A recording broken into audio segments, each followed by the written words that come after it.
नमस्कार दोस्तों, स्वागत है आपका आपके अपने YouTube चैनल काइश एडवाइस पर, जहां हम आपको सरकार की योजनाओं, पेंशन अपडेट्स और आपके अधिकारों से जुड़ी हर अहम जानकारी देते हैं। अगर आप EPS 95 पेंशन योजना से जुड़े हैं या आपके परिवार दी है, तो यहां पर क्या वित्त मंत्रालय के द्वारा जो पेंशन धारकों का पेंशन प्रस्ताव था उसको लेकर अपडेट मिली है, उनको जानते हैं। देश भर के करोड़ों जो कर्मचारी हैं, उनके लिए बहुत ही बड़ी रात भरी खबर सामने आ चुकी है। पेंशन पाने वाले कर्मचारियों को मिलेगी, बुजुर्गों को मिलेगी ज्यादा पेंशन। तो ज्यादा पेंशन कैसे मिलेगी? सरकार ने मई 2025 से ही पेंशन भोगी EPS के उनकी पेंशन के बढ़ाने का क्या फैसला लिया, जिससे कि आपको कैसे RSS 7500 का सीधा पेंशन का फायदा मिलेगा। तो यह बदलाव पेंशन भोगियों के जीवन स्तर को बेहतर करेगा, बल्कि उनके आर्थिक स्थिति है पेंशन भोगियों की, उनको भी काफी हद तक आगे यहाँ पर मजबूत करेगा।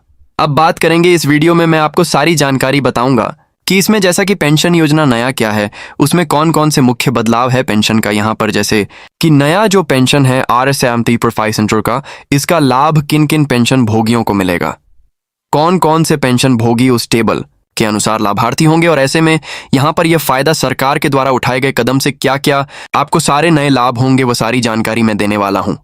तो वीडियो पूरा ध्यान से देखें। सबसे पहले बात करते हैं कि EPS 95 पेंशन योजना नया क्या है, जिसमें यहां पर आपको बता दें कि आप सभी को पता है कि 1995 में शुरू की गई यहां पर ईमेन कोई पेंशन भोगी है। तो आज की खबर आपके लिए बहुत बड़ी खुशखबरी लेकर आई है। जी हां, केंद्र सरकार का EPS पेंशन पर बड़ा फैसला जारी। मिनिमम पेंशन में बढ़ोतरी को लेकर फाइनल तारीख जारी। 65 लाख पेंशन धारकों को मिलेगा बड़ा तोहफा। पेंशन को लेकर 2 नए नियम जारी हो गए हैं, जिसका सीधा असर पेंशन पर होगा। अभी अभी का नया फैसला आया है। EPS के 78 लाख पेंशन भोगियों के लिए बहुत ही बड़ी खुशखबरी। पेंशन भोगियों की पेंशन को लेकर जारी हुई पेंशन बढ़ोतरी की एक नई लिस्ट टेबल जारी, जिसमें आपको मिलेगी RS 7500 की पेंशन। अगर आप एक EPS के पेंशन भोगी, आपके परिवार में कोई EPS का सदस्य है, तो अब मिलेगी उन्हें RS 7500 की पेंशन। तो कैसे मिलेगी ये पेंशन की राशि? इस पेंशन के लिए कौन कौन से पेंशन भोगी लाभार्थी होंगे, और पुरानी जो पेंशन आपको RS 4000 से RS 2000 RS 3000 की जो पेंशन मिलती थी, वो कैसे मिलेगी? अब आपको RS 7500 की पेंशन, जैसा कि आप पेंशन भोगी, विधवा पेंशन भोगी, महिला हैं, दिव्यांगत पेंशन है, पारिवारिक पेंशन आप लेते हैं, लाभार्थी हैं, तो आप सभी के लिए बहुत ही बड़ी खुशखबरी आ चुकी है। तो आज के इस वीडियो में मैं आपको इसे टेबल से जुड़ी सारी जानकारी देने वाला हूं कि इसमें आपको कैसे पेंशन का फायदा उठाना होगा, इसमें कौन कौन से पेंशन भोगी लाभार्थी होंगे, इसके लिए आपको क्या करना होगा, जैसे कि किन किन पेंशन भोगियों को यह लाभ मिलेगा। इसके लिए मैं आपको सारी जानकारी इस वीडियो में देने वाला हूं। इसके यहाँ पर 67 लाख पेंशन भोगी लाभार्थी होंगे। जो EPS के 78 लाख पेंशन भोगी, उनमें से यहां पर 78 लाख जो पेंशन भोगी, उनमें से 66 लाख पेंशन भोगी लाभार्थी होंगे। तो मैं सारी जानकारी दूंगा इसका, आपको कैसे फायदा उठाना होगा, कब मिलेगी पेंशन, किसको मिलेगी।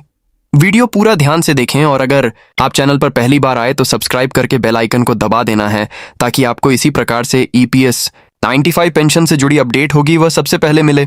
तो चलिए वीडियो शुरू करते हैं। तो यहाँ पर जो EPS के 78 लाख पेंशन भोगी, उनमें से 67 लाख पेंशन भोगियों को मिलेगा बहुत ही बड़ा तोहफा। यहां पर सरकार ने मई से पहले बहुत ही बड़ी खुशखबरी PFO के द्वारा एक पेंशन स्कीम है, जिसमें निजी क्षेत्र के प्राइवेट कर्मचारी, उनको रिटायरमेंट के बाद एक नियमित पेंशन सरकार के द्वारा EPFO के द्वारा प्रदान की जाती है, जो कि उनके योगदान के अकॉर्डिंग। तो इसमें यहां पर नौकरी के दौरान EPF में जमा किया गया एक हिस्सा जो कि पेंशन फंड में जाता है, वह आपको रिटायरमेंट के समय पेंशन के रूप में मिलता है। तो सरकार ने मई 2025 से क्या यहां पर नए बदलाव किया, जिसका आपको कैसे फायदा उठाना होगा। तो EPS के तहत न्यूनतम पेंशन राशि को बढ़ाया जा रहा है, और पहले यहां पर कई पेंशन भोग को जो RS 1000 की पेंशन कम मिलती थी, इस महंगाई के दौर में RS 8000 की पेंशन से गुजारा करना बहुत ही मुश्किल हो जाता है। तो अब न्यूनतम पेंशन की राशि वो RS 8000 से बढ़कर होगी RS 7500। लेकिन यह किनको मिलेगी, कैसे मिलेगी, ये जानना बहुत जरूरी है। अगर आप भी रिटायर्ड जैसे कि पेंशन भोगी हैं, आप एक महिला पेंशन भोगी हैं, दिव्यांग है, और यहां पर वृद्धावस्था पेंशन भोगी हैं, रिटायर्ड जैसा कि, तो आपकी पेंशन में भी इसी अनुपात में अब वृद्धि होगी। सरकार अतिरिक्त बजट आवंटन करेगी ताकि यह बढ़ी हुई राशि समय पर पेंशन भोग को मिले। तो इसका बदलाव में यहां पर कौन कौन से बदलाव देखने को मिले हैं? पेंशन की राशि में जो आपका पेंशन का प्रस्ताव था उसको लेकर यहां पर एक नया संकेत मिला है, जिसमें न्यूनतम पेंशन 8,500 प्रतिमाहित तय हो चुकी है, जो कि पेंशन भोगियों के लिए जल्दी कैबिनेट की मंजूरी मिलने वाली है पेंशन के प्रस्ताव को। और इसके अंदर कौन कौन से लाभार्थी होंगे, जैसे कि पेंशन भोगी 1 मई 2025 से भी पेंशन की राशि यहां पर जैसे कि आपको देखने को मिल सकती हैं। और ईपीएफओ पोर्टल पर अपडेट किए जाएंगे नए स्लैब और पेंशन धारकों को जो पेंशन की राशि होगी वह उनके सीधे बैंक अकाउंट में ट्रांसफर कर दी जाएगी। अब बात करते हैं इस नई पेंशन की टेबल की। तो नई पेंशन टेबल में जो पुरानी पेंशन मिलती थी, अब नई पेंशन आपको कितनी मिलेगी और ये नई पेंशन RS7500 कैसे आपको मिलेगी, ये भी मैं आपको जानकारी बता देता हूं। तो इसमें आपको जो पहले न्यूनतम पेंशन मिलती थी ईपीएस के जो सामान्य जो कर्मचारी थे उनको, जैसे कि RS1000 से RS1200, RS1500, RS2000 तक आपको जो पेंशन मिलती थी RS15,000 के वेतन लिमिट से। लेकिन यह भैया जानकारी आ रही है, जो आपका ईपीएस का पेंशन है वह नया पेंशन है। जो नई पेंशन की राशि RS7500 जो मांग थी उसको लेकर प्रस्ताव समीक्षा में जो आपको मिल सकता है। और विधवा पेंशन भोगी, आप एक महिला हैं तो आपको यहाँ पर RS10 से RC1500 की जो पेंशन मिलती थी वो बढ़कर के अब मिलेगी R7500 की पेंशन। और उसी तरह अगर आप एक दिव्यांगत पेंशन है तो यहाँ पर दिव्यांगतों को भी RC300 से RS1800 की जो पेंशन मिलती थी वह भी अब RC16500 मिलेगी। और पारिवारिक पेंशन में बात करें तो आपको RS1000, RS4000 की जो पेंशन मिलती थी वह भी अब RS7500 की आपको पेंशन मिलेगी। तो ये बहुत सारे नए आपको यहाँ पर लाभ मिलेंगे। इसमें अधिकतम जो ईपीएस के तहत यहाँ पर बात करें तो 67 लाख लाभार्थी पेंशन भोगी को यहाँ पर टेबल के अनुसार फायदा मिलेगा। तो ये फायदा कैसे आपको लेना होगा, इसके लिए कौन कौन सी आवश्यक शर्तें हैं जिन्हें आपको कंप्लीट करनी होगी, तभी आपको यह नई पेंशन का फायदा मिलेगा। तो ये जानना आपको बहुत जरूरी है। तो यहाँ पर बात करते हैं कि इस नई पेंशन के कौन कौन से पेंशन भोगी जो कि लाभार्थी होंगे, उस लाभार्थी और पेंशन भोगियों की जो शर्तें क्या रहेगी। तो यहाँ पर जो ईपीएस के पेंशन भोगी वो एक रजिस्टर्ड ईपीएस के तहत ईपीएफ में होना चाहिए। उन सभी पेंशन भोगियों को यह लाभ मिलेगा। और पहले से पेंशन ले रहे बुजुर्ग और विधवाएं और दिव्यांग पेंशन भोगी, उन सभी को इसका लाभ मिलेगा। और दिव्यांगता पेंशन के लाभार्थी है वह भी इसके लाभार्थी होंगे।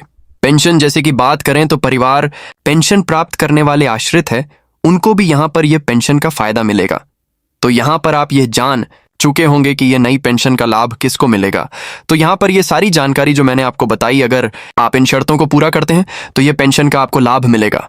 और इसके अलावा यहाँ पर जैसा कि सही जानकारी के लिए जरूरी डॉक्यूमेंट के बारे में बात करें तो ईपीएफ नंबर और यूएन नंबर और बैंक खाता विवरण, आधार कार्ड और पेंशन अनुवादन पत्र है, जो कि आपके पास ये आवश्यक डॉक्यूमेंट होना चाहिए।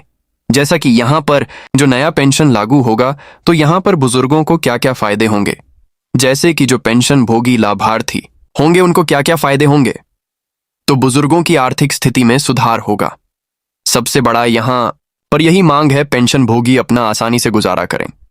वो यहाँ पर अधिक पेंशन होने से, जैसे कि उनको वर्तमान में कोई मेडिकल का लाभ नहीं मिलता है, तो वह स्वास्थ्य देखभाल भी अच्छी तरीके से कर पाएगा। जरूरतें उनको वह अच्छी तरीके से पूरा कर पाएगा, क्योंकि RS1000 से बढ़कर के RS7500 की अधिक पेंशन मिलेगी। जैसे कि उनको जो RS1000 की जगह RS1500 की पेंशन मिलेगी, तो अपनी जरूरतों को वह बेहतर ढंग से पूरा कर पाएगा। और ग्रामीण क्षेत्रों में रहने वाले गरीब पेंशन भोगी, उनको विशेष राहत भी मिलेगी। और परिवार के अनेक सदस्यों पर भी आर्थिक जो निर्भरता वो घटेगी। पेंशन भोगी खुद आत्मनिर्भर बन पाएगा। तो ये सारे फायदे आप सभी को मिलेंगे। अगर सरकार यहाँ पर यह प्रस्ताव है जिसको मंजूरी देती है R70 फंड्स के, तो यहाँ पर जो इन सभी पेंशन भोगियों को लाभ मिलेगा।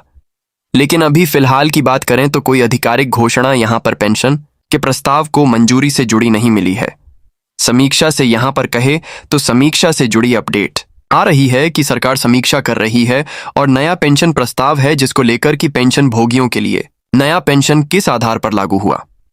तो यहाँ पर संकेत आ रहे हैं कि RS7500 का पेंशन हो या फिर वेतन लिमिट का, यहाँ पर राशि नया लागू किया जा सकता है, ऐसे संकेत मिल रहे हैं।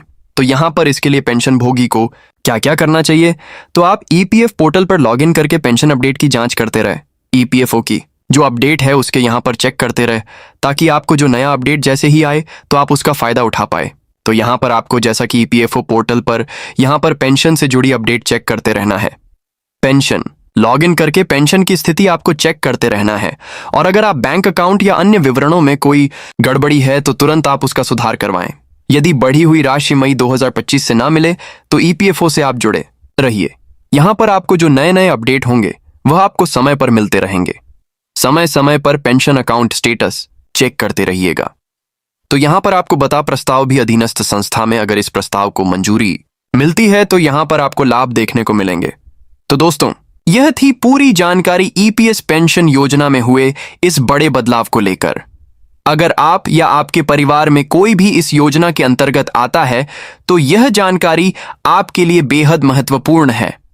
अगर आपको यह वीडियो जानकारी पूर्ण लगा हो तो इसे लाइक करें, अपने पेंशन भोगी परिचितों के साथ शेयर करें, और अगर चैनल कैश एडवाइस पर पहली बार आए हैं तो सब्सक्राइब जरूर करें और बेल आइकन दबाएं, ताकि आपको ईपीएस पेंशन और सरकारी योजनाओं की हर बड़ी खबर सबसे पहले मिले। धन्यवाद।